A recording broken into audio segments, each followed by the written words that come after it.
Matapos ang isang napakatinding revelasyon patungkol sa Succession War at sa kay Prince Wobble na hindi pala eligible sa Succession War ay ngayon na lumabas na ang full chapter 412 ng Hunter x Hunter ay sa wakas masasaksihan na natin ang isa sa napakatinding twist at paghaharap dito sa serye, pati na ang tungkol sa susunod na matindiring hakbang na gagawin ni Kurapika at marami pang iba, mga kaibigan, ang ating matutunghayan sa videong ito. Kaya naman, this is AI anime at huwag na nating patagilan pa, let's go! Ang pamagat ng ating chapter ngayon ay question, at nagsimula ang chapter dito sa karagatan, na kung saan ay makikita ang Black Whale na ayon dito ay approximately 1.5 month na lang daw ang natitirang panahon para makarating sila sa New Continent. Kasunod niya na inilaipat naman ang eksena dito sa loob ng Room 1014, na ayon dito ay ito raw ang mga kaganapan 5 hours bago ang pag-issue ng Special Martial Law. At dito sa loob ng room ay ipinakita ang gulat na reaksyon ng lahat ng dumalo sa Nen test dahil sa revelasyon ni Kurapika na hindi raw eligible ang Prince Wobble sa Succession War. Napasabat naman si Slaka, na nagsabi, "Ha, alam ko naman na desperado ka, pero ang lamya naman ang kasinungalingan mo na yan. Ano nga ulit yun? Base sa paliwanag mo, ang mga lower rank na mga prinsipe ay pwede palang makasurvive sa Succession War basta tatakbo at iiwas lang sila sa iba pang prinsipe na balak silang patayin hanggang sa matapos ang deadline ng Succession War. Pero si Wobble ay hindi pala eligible sa Succession War in the first place, at ngayon ay i-disregard lang natin yan at magpapatuloy lang sa nin lessons natin. Sa tingin mo ba na basta-basta ka na lang magsisinungaling dito at magbibigay sa amin ng napakaraming impormasyon ng ganoon-ganoon lang?" Isinagot naman ni Kurapika, "Wala akong ni isang kasinungalingan na sinabi sa inyo. Of course, ang parte tungkol sa limitasyon nitong Succession War ay pawang teorya ko lamang.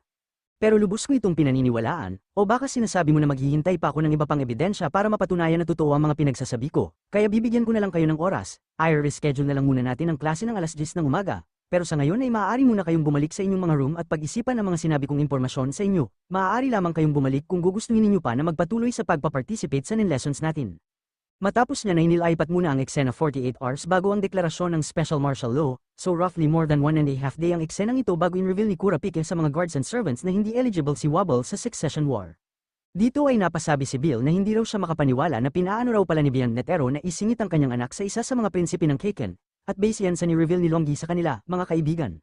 Kaya sabi naman ni Kurapika, "Alam ko na importante na mahanap natin kung sino sa mga prinsipe ang anak ni Bian Netero, pero sa ngayon, ang kailangan muna nating i-prioritize ay ang malaman kung sino nga ba talaga ang target ng mga anak ni Bian Netero."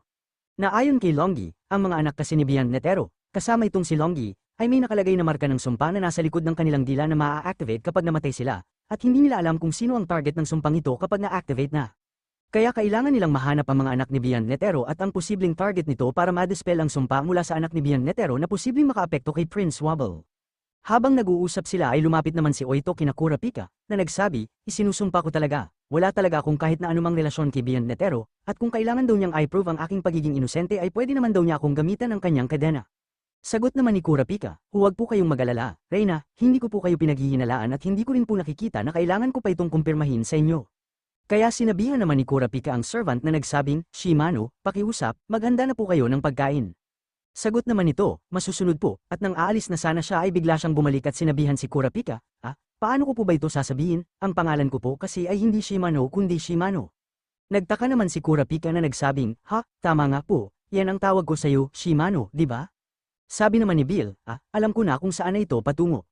Kaya sabi naman ni Shimano kay Kurapika, "No po, hindi no." Sagot naman ni Kurapika, "No, HM." Kaya sabi naman ni Bill kay Shimano, "Sa tingin ko ay alam mo na siguro na mukhang hindi pa marunong si Kurapika sa pag-identify sa 3 o 2 uri raw na pronunciation ng mga words mula sa lengguwaheng Kaken."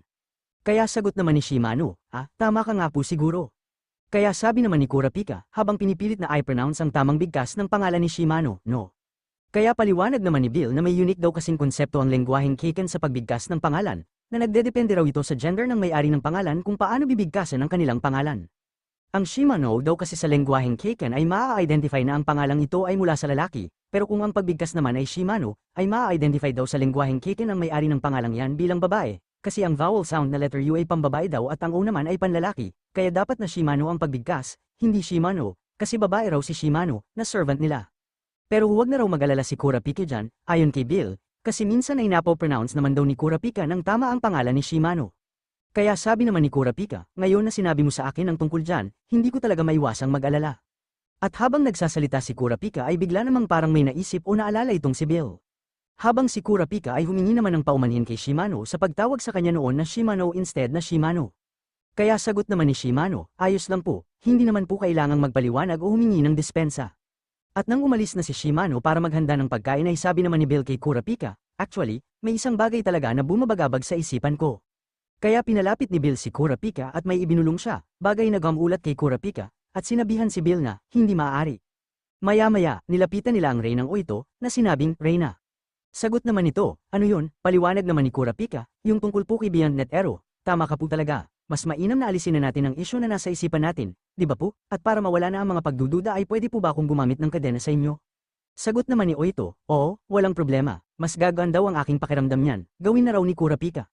Nagpasalamat naman si Kurapika, na nagsabing, para masimulan po, tatanungin ko po muna kayo ng mga hindi gaanong importanteng mga tanong, at sasagot lang po kayo ng oo o hindi sa mga tanong na ito, ayos lang po ba yan sa inyo? Sabay pinalabas na ni Kurapika ang kanyang chain at itinapat ito kay Oito. Sumagot naman si Oito, oo, in which ay sinimula na nga ni Kurapika ang kanyang mga tanong. Nagsabi siya, ikaw ay isang lalaki, sagot naman ni Oito, hindi. Ikaw ay 2 taong gulang, sagot naman ni Oito, hindi. Ikaw ay isang babae, sagot naman ni Oito, oo. Ikaw ay isang ina, sagot naman ni Oito, oo, at so far ay hindi pa gumagalaw ang Dowsing chain, meaning nagsasabi ng totoo si Oito. Kaya nag-switch na naman si Kurapika ng method ng pagtatanong. At sabi niya rito, ngayon po ay pwede po ba na ang isasagot ninyo lang sa mga katanungan ko ay ang salitang oo? Sumagot naman ng Reyna, oo, kaya nagsimula na si Kurapika sa pagtanong ulit, na nagsabing, sa ngayon ay lumilipad ka po sa kalangitan. Sagot naman ni Oito, oo, alinsunod sa instruction ni Kurapika na kahit anong klaseng tanong pa ang ibabato sa kanya ay dapat na, oo, lang daw ang sagot nito. Dahilan upang gumalaw ang Dowsing chain sa pagsagot ni Oito ng, oo, na lumilipad raw siya ngayon sa kalangitan. This means na parang somewhat nagsisinungaling si Oito, kasi hindi naman talaga siya lumilipad ngayon sa kalangitan.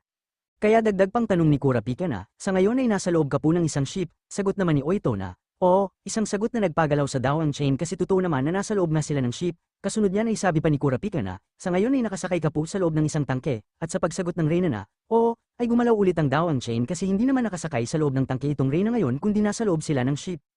Ang sunod naman na tanong ni Kurapika ay, si Wobble ang nag-iisa mong anak, sagot naman ni Oito na, oo, pero medyo napapos muna ng saglit ang Reyna sa pagsagot nito ng, oo, gayunpaman, hindi gumalaw ang Dowsing chain, meaning, totoo na si Wobble nga ang nag-iisang anak ng Reyna. Medyo kinabahan naman si Bill habang nakatingin sa kanila kasi parang ramdam niya ngayon ang matinding tensyon. Kaya nagtanong si Kurapika na, ang prinsipe na natutulog dyan ngayon ay. Nang hindi pa nga natatapos ang tanong ni Kurapika, ay sumagot na ang Reyna ng oo. Kaya napapos muna si Kurapika at nagpatuloy na sabing, ang prinsipe na natutulog dyan ay ang kaparehong prinsipe na akay-akay ko nung in-interview ninyo po ako sa loob ng hotel 2 buwan nang nakalilipas. Matapos may tanong yun ni Kurapika ay hindi muna gumalaw ang Dowsing chain sapagkat biglang nagulat at napapigil sa pagsasalita ang Reyna. Ang ekspresyon nitong Reyna ay bumigla naman kay Kurapika at napatingin siya sa sanggol. Si Bill naman ay kinakabahan pa rin at nagkaroon ngayon ng kaunting katahimikan, at biglang nagsalita ang Reyna na sabing, Wobble ay aking anak. Ang sagot na ito ay hindi naman nagpagalaw sa Dowsing chain kasi ito ang dapat na sagot na ibibigay ng Reyna sa tanong ni Kurapika. Kaya sabi ni Kurapika, gaya po ng in-instruct ko kanina, sasagutin ninyo lang po ang tanong ko ng oo, hindi naman nakasagot kaagad ang Reyna at nagsalita na sabing, bakit, paano mo nalaman, si Shimano ba ang nagbunyag sa inyo?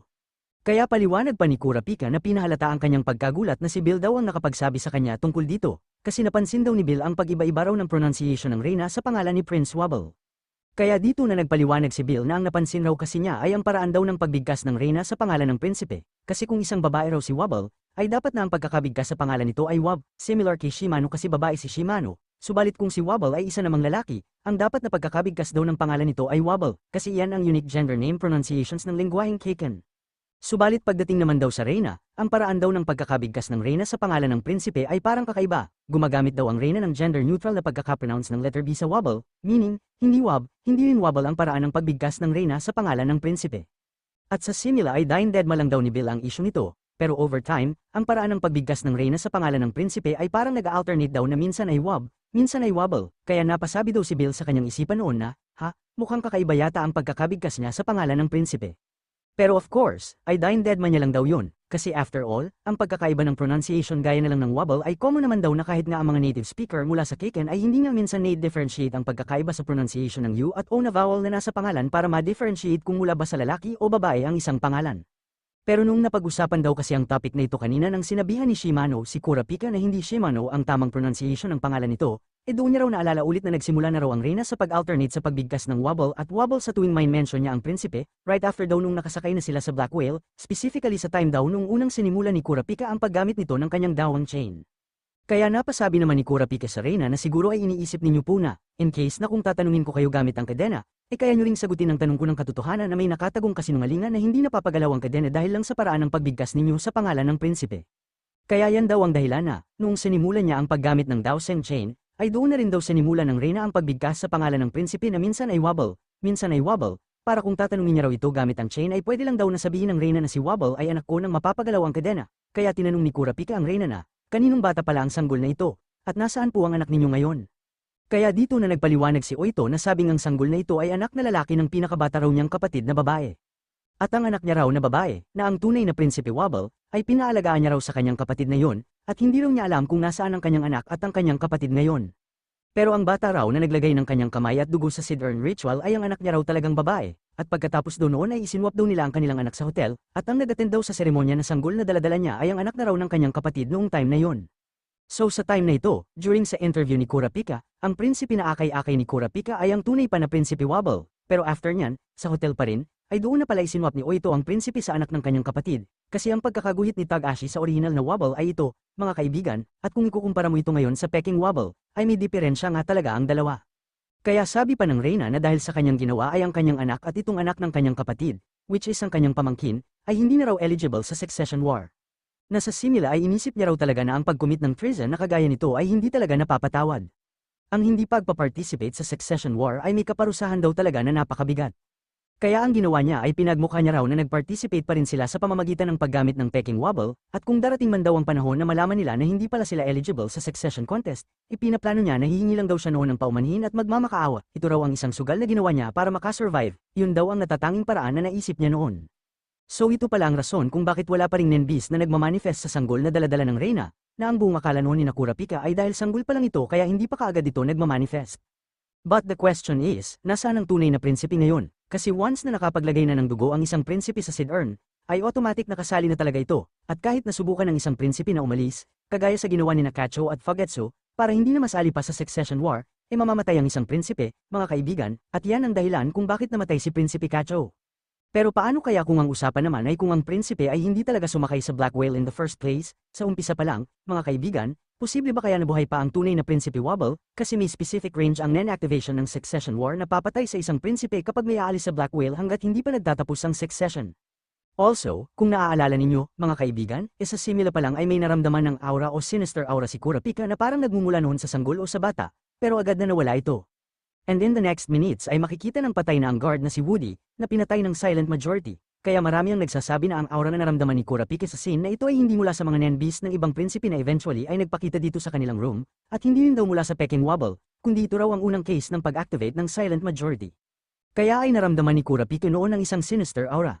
Also, may teorya rin na nagsasabi na baka ang aura raw na yun mula sa prinsipe ay mula raw sa sumpa na nakalagay sa Peking Wobble. Kasi may mga ilan na iniisip na ang Peking Wobble ay anak daw ni Beyond Netero sa kapatid ni Oito.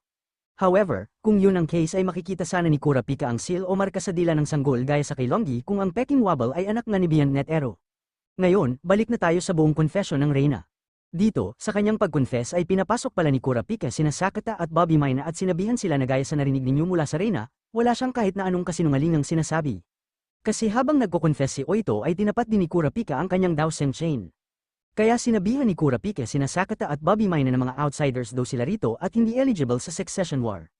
At baka sa kanilang mga mukha ang pagkagulat, matapos noon ay ibinalik sa present ang oras na 10 AM ng umaga at bumalik na ang mga nag-participate sa Nen class, at ito ang final count ng mga nanatili pa rin. Kaya sabi naman sa isipan ni Kurapika na wala raw ibang nag-quit kundi si Slacko lamang, na hindi naman participant in the first place. Sumable ang kanyang strategy na ang inaakala niya na either ang guard ng first prince at ng third prince Zhang Lei ay magkukwit matapos niyang i-announce na hindi eligible si Wobble sa succession war. Akala niya ay mapapababa na raw niya ang risk na pwede silang targetin ng iba pang mga prinsipe dahil sa announcement na yun. Pero mukhang hindi raw talaga magiging madali ang lahat. Gayunpaman ay wala pa rin daw siyang ibang choice kundi ang magpatuloy sa pagtuturo ng Nen sa kanila gaya sa nauna na niyang plano. Ang guard ng first at third prince ay pareho namang nakapag-verify na ang Wobble na kasama nila ngayon ay isang lalaki. At umabot na rin kina Benjamin at Zhang Lei ang impormasyon patungkol sa pag-swap ng sanggol ng Reynang Oito sa sanggol ng kapatid nito. At kung sakaling kahit ang Prinsipe Benjamin lang daw ang unang titigil sa pag-target sa kanila, para sa kanya ay mababawasan na raw talaga sila ng posibleng peligrong makakaharap. At siguro kaya nanatili pa rin daw ang mga guard ng first at third prince sa kanilang kasalukuyang status ngayon o sitwasyon.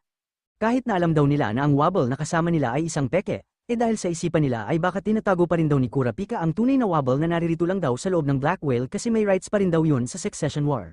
Subalit ayon din kay Kurapika na kahit ibahagi pa raw ng First Prince Benjamin sa ibang prinsipe ang tungkol sa nalalaman nito sa Peking Wobble, ay still magdadalawang isip pa rin daw ang ibang prinsipe kung hindi raw iibahin ang pagtrato ng First Prince Benjamin sa party ni Kurapika. Still, kung may pakinabang pa rin naman daw sila sa Third at Fifth Prince, ang kanilang alyansa ay magpapatuloy pa rin daw.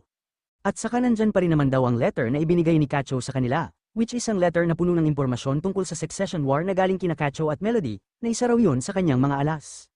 Sa ngayon, ang kailangan lang daw niyang gawin ay ang ipagpatuloy ang pagde-demonstrate sa kapangyarihan ng Nen dito sa mga servant at guard at ipakita sa kanila na marami pa raw siyang may pagkikinabangan nilang importanteng impormasyon.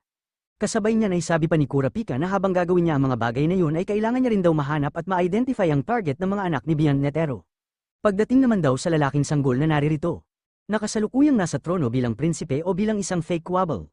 The fact na pwedeng ma-expose kaagad ang sanggol na hindi ito ang tunay na Wobble sa pamamagitan ng pagtingin sa physical na characteristics nito, unless na lang daw kung may mag-e-examine sa sanggol na isang nagpapanggap na official pero assassin pala o may dalang poison para i-verify kung lalaki nga ba ito o babae, ang risk daw na pwedeng manganib ang buhay nitong fake Wobble ay sa ngayon ay napakababa pa raw kasi kaya nilang i-anticipate ang senaryo na yun. Ang problema raw talaga rito ay ang anak na babae ni Oito o ang tunay na Prinsipe Wobble na kung sakaling ma-activate daw ang makapangyarihang postmortem Nen na sumpa mula sa anak ni Bian Netero na nakatarget sa tunay na Prinsipe Wobble. Ang sanggol na yun ay napaka-vulnerable daw talaga na hindi raw kayang depensahan ng sarili sa sumpa na papatay talaga rito. Kaya ang natatangi na lang daw na paraan na nakikita niya para maiwasan ang senaryong yun ay ang ma-identify kung kaninong anak ni Bian Netero ang nakatarget sa tunay na Prinsipe Wobble at i-exercise daw ang sumpa na nakalagay sa anak na ito. So balak din pala ni Kurapika na hanapin ang mga anak ni Bian Netero. Dagdag pa ni Kurapika na wala raw silang idea patungkol sa iba pang detalye ng iba pang mga anak ni Bian Netero na tinutukoy daw ni Longgi noon. Hindi raw niya alam kung sino-sino ang mga target ng mga yon at ano ang mga conditions ng pag-activate ng kanilang mga sumpa. Nakapareho lang ba raw ito sa conditions ng kay Longgi, kaya napasabi siya na baka raw mas mainam na lang o mas magiging madali ang lahat kung pupuntahan na lang daw niya mismo ang ugat ng lahat ng ito. At yun ay ang puntahan o i-confront daw si Bian Netero at alamin daw sa kanya mismo ang lahat. At sa sumunod na eksena, habang iniisip ni Kurapika ang mga possibility na yun, ay inilipat muna ang eksena sa labas ng Tier 1 sa cafeteria at dito sa isang secret room kung saan ay makikita ang pagbukas ng isang pinto na kumuha ng pansin sa dalawang Zodiac members na sina Kanzai at Sayu na nakabantay kay Bian Netero. At dito ay napangiti si Bian Netero sa pagdating ng isang tao na sabing, hinihintay talaga kita. At makikita na ang dumating ay nakasuot ng isang suit, mga kaibigan, na hindi pa natin alam o hindi pa ipinakita kung sino talaga ito. Pero highly possible na si Kurapika ito kasi ang eksenang ito ay kasunod ng eksena na iniisip ni Kurapika na baka mas mainam na puntahan na lang daw niya mismo si Bian Netero. Also, kaya rin naman ni Kurapika na ma-access ang prison na ito o ang area na ito kasi miyembro siya ng Zodiac, mga kaibigan, kasi siya ang pumalit kay Paris Tan. However, bago ipinagpatuloy ang eksenang ito na paghaharap nitong isa sa pinakahihintay na tao ni Bian Netero, ay iniba nito ang eksena, mga kaibigan, at ang dumating dito sa sumunod na panel ay si Cleopatra, ang Supreme Magistrate ng Kaken, meaning, magkaibang eksena, mga kaibigan, ang pagdating nitong hindi ipinakita ang mukha at nitong pagdating ni Cleopatra, nasabi nito na gusto kong makipag-usap sa kanya ng pribado, pwede ba kayong lumabas muna? Sagot naman ni Kanzai na hindi pwede, sabi naman ni Sayu na ang trabaho namin ay magsilbing surveillance at tagabantay, kahit na pareho kayong VIP rito, hindi pwedeng hindi namin malaman ang sikretong pag-uusap ng isang Supreme Magistrate at nitong International Political Criminal. At kung naaalala ninyo, mga kaibigan, prior sa eksenang ito ay sa mga nakaraang chapter ay sinabihan ni Bian Netero sina Kanzai na may ipapa-arrange daw siya na isang meeting rito na may gusto raw siyang kausapin, at ang question ay ito na kaya si Cleopatra o ang tao kanina na hindi ipinakitang mukha, well, hindi natin alam. Pero sabi rito ni Bian Netero sa pagdating ni Cleopatra na wala raw sa kanya kahit makinig pa raw ang mga Zodiac sa conversation nilang dalawa ni Cleopatra kasi marami raw siyang isinampang kaso sa kanila at ang gusto niya lang daw talaga ay malaman ang resulta noon. Kaya nagsalita na si Cleopatra na sabing simulan natin sa mga isinampang kaso ng V5, sa ngayon, ang lahat ng yun ay pinawalang sala na dahil sa pag-amin mo sa iyong mga nagawang criminal offense at hindi ka na ililitis pa dahil sa mga kasong yun, at dahil daw dyan ay nawala na rin daw ang international criminal offense na ginawa raw ni Bian Netero nung ibinroadcast daw nito sa lahat ang pag-anunsyo ng kanyang paglalayag sa New World. Nasagot naman ni Bian Netero na ginawa lang naman nila ang lahat ng yan na ibasura o ipawalang sala ang mga kaso ko para makapag-focus na ako sa sikretong agreement na ginawa ko sa Kaken. Iyan naman talaga ang plano, di ba? Well, mas concern lang naman daw siya sa resulta ng mga kasong isinampa niya. Mga ilang kaso ngayon, sabi ni Bian Netero na 1,000 ba raw, sagot naman ni Cleopatra na 1,807. Long story short, ang lahat ng yun ay binasura ng Supreme Court, bagay na nagpainis kay Bian Netero na sabing, seryoso ka ba? Lahat ng yun? Sigurado ka ba na tiningnan mo ang lahat ng kasong isinampa ko? Sagot naman ni Cleopatra na, oo, binasa ko at ni-review ko ang lahat ng yun, at ayun na nga ang resulta, ibinasura na ang lahat ng yun.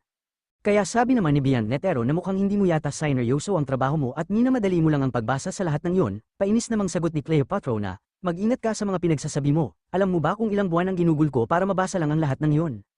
Kaya sabi naman ni Beyond Net Ero na, so basically, base sa pagbasura ninyo sa mga isinampa kong kaso, inaamin na ngayon ng Kaken Empire na wala talaga silang intensyon na isecure ang kahit isang napaka-basic na human rights para sa mga common citizens ng Kaken. Sabi naman ni Cleopatra na, hindi mo ba alam na ang pagrespeto sa human rights ay nakasulat na sa konstitusyon ng Kaken? Natugan naman ni Beyond Net Ero, at hindi mo rin ba alam na nagsampa ako ng kaso sa kanila kasi hindi nila sinunod ang nasa konstitusyon na yan?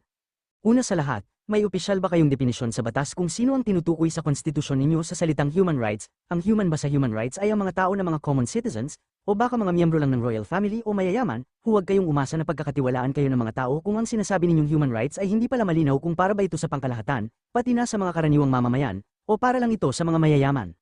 Kaya paliwanag naman ni Cleopatra na bago ka pa nagsampa ng kaso tungkol dyan, ang lahat ng yan ay in-apply na. Ang haring Nasubi Huigoro ay gumawa na ng hakbang para i-revise ang constitution, regardless sa kung ano ang magiging resulta ng succession war, ay maisa sa katuparan ng prinsipyo ng pagiging pantay ng mga may dugong maharlika at mayayaman sa mga ordinaryong tao lang sa mata ng batas. Kaya dito na ipinresenta ni Cleopatra ang mga kopya raw ng kumpletong records mula sa korte patungkol sa nirevise na constitution, kasama na rin ang mga official na dinagdag at mga koreksyon sa revised constitution. Although kahit na ang pagbabago raw sa konstitusyon ay hindi raw agad-agad na magbibigay ng kapangyarihan sa kanila na makasuhan immediately ang mga miyembro ng royal family mula sa krimeng nagawa nila, ay makakaasa pa rin daw sila na ang bagong konstitusyon na ito ay magsisilbing panakot sa mga miyembro ng royal family na itigil na nila ang paggawa ng karagdagan pang krimen. Gayunpaman, para raw sa kanya ay ang mas kinakabahala niya sa bagong konstitusyon na ito ay ang psychological impact na maibibigay sa mga tao. Sapagkat dahil ang bagong konstitusyon ay nagko-consider na equal ang mamamayan na may dugong maharlika sa ordinaryong tao, ang takot ng mga tao na nararamdaman sana noon pagdating sa mga miyembro ng royal family ay hindi na raw mararamdaman pa ng mga normal na tao, bagay na magbibigay daw ng disadvantage sa pamumuno ng miyembro ng royal family ng Kaken. At ayon pa rito kay Kanzai na, teka muna, ibig mo bang sabihin na kailangan pa naming basahin ang lahat ng mga dokumentong ito bago namin ibigay kay Beyond Net Ero? Sabi naman ni Sayu na, wala namang nag-utos sa iyo na basahin mo ang lahat ng dokumentong nandyan, bobo, kailangan mo lang namang i-check kung may mga suspicious na mga bagay na nakatago dyan. Sabi naman ni Beyond Net Ero habang binabasa ang ibang dokumento na totoo naman ang sinasabi ni Cleopatra. Pero mas epektibo at mas mabilis sana itong may papatupad kung galing sana sa bibig mismo ng hari ang utos na yan na pantay na sa mata ng batas ang mga may dugong maharlika at ang mga ordinaryong mamamayan lang, lalo na sa topic tungkol sa human rights, kung galing sana sa bibig mismo ng hari ang mga utos na ito, ay hindi na raw sana dadaan pa sa napakaraming proseso ang pagre-revise sa konstitusyon at dadaan pa sa napakabagal na paraan. Sabay tiningnan-tingnan ni Beyond Net Ero ang mga pahina na sabing, alam ko rin naman na mahirap talagang piliin ang mga advantage ng diktadura at demokrasya. Matapos niya na ibinigay na ni Beyond Net Ero ang isang dokumento na tapos na niyang mabasa na sabing, tapos na akong basahin ito, ibigay ninyo ang sunod nito. Sabi naman ni Kanzai na, grabe, ang bilis mo namang magbasa, halatang nagsisinungaling ka lang at hindi mo talaga binasa ang lahat. Sabi naman ni Sayu na, ang ibibigay ko lang sa iyo ay dokumentong random lang, hindi ang sunod na katabi ng dokumentong binasa mo ngayon, hindi ako susunod sa mga utos dito. Sagot naman ni Beyond Net Ero na, ayos lang naman, wala akong problema dyan, kahit na ano pa yan, basta printed text yan, okay lang sa akin, pampalipas oras ko lang naman ito bago tayo makarating sa destinasyon.